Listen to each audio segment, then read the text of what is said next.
The pristine halls of the Galactic Council Station gleamed with the cold efficiency that defined the Zephyrian Empire's architecture.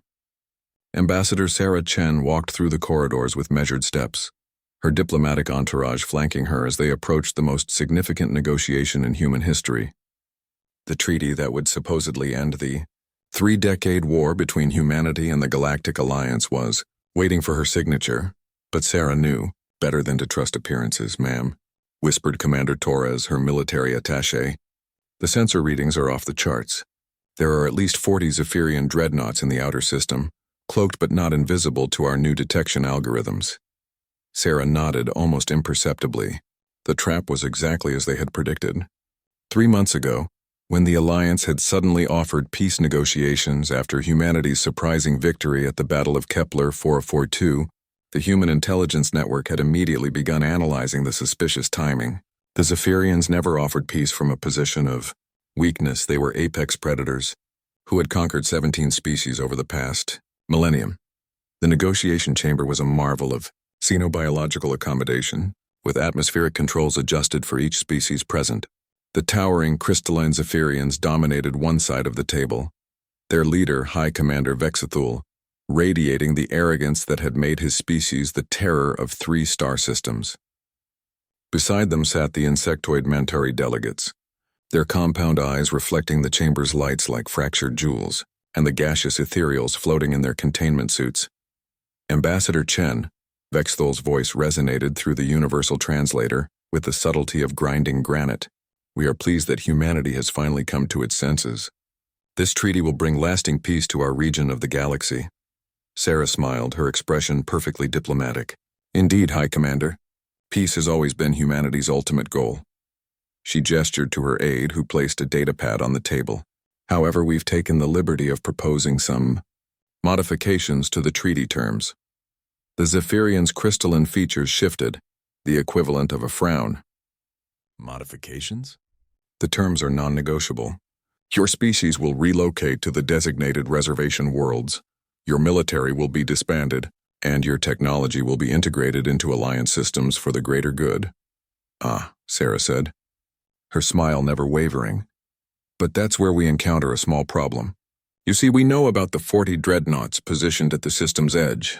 We know about the planned pirate attack that would conveniently eliminate our delegation during the signing ceremony. We're also aware of the sterilization protocols already uploaded to your ship computers, targeting Earth and our 12 colony worlds. The chamber fell silent.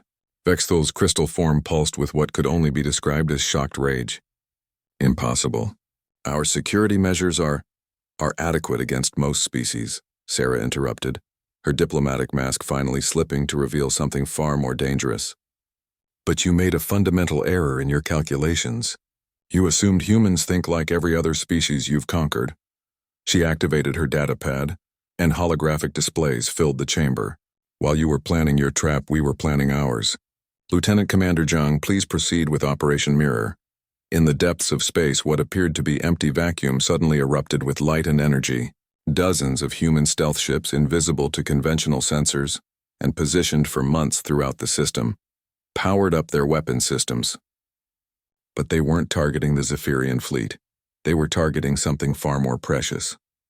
Your home system, Sarah announced as the displays showed real-time feeds of human vessels surrounding the Zephyrian capital world, is currently experiencing an unexpected visit from our 6th Fleet.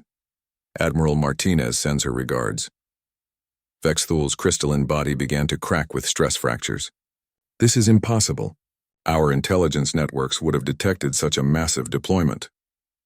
Would they? Sarah asked. Tell me, High Commander, how many cargo ships have passed through your territory in the past 6 months? How many refugee vessels seeking sanctuary? How many merchant convoys carrying humanitarian aid to your outer colonies? The truth hit the Alliance delegates like a physical blow. The humans hadn't just anticipated the trap. They had spent months preparing for it, using their reputation for compassion and commerce as the perfect cover for the largest military infiltration in galactic history. Every cargo container was a stealth torpedo. Sarah continued conversationally. Every refugee ship carried a strike team. Every merchant vessel was loaded with the finest human military technology. We've been surrounding your worlds while you focused on surrounding ours. The ethereal delegate's containment suit began to vibrate with what their species used for laughter. Fascinating. The prey has become the predator. Not the predator, Sarah corrected. Humans don't seek to dominate, we seek to survive. And sometimes survival requires making it clear that attempting to cage us is far more dangerous than leaving us free. She stood, straightening her diplomatic jacket. So, here's our counter-proposal. The real peace treaty, not the sham execution warrant you prepared.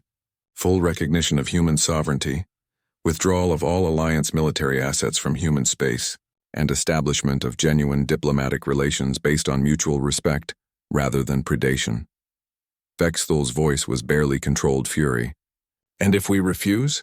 Sarah's smile returned, but it was no longer diplomatic. It was purely terrifyingly human.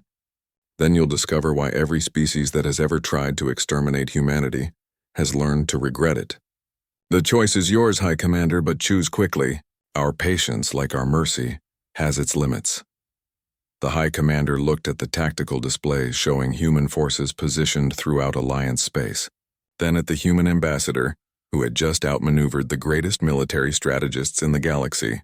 For the first time in Zephyrian history, their apex predator had encountered something more dangerous than themselves.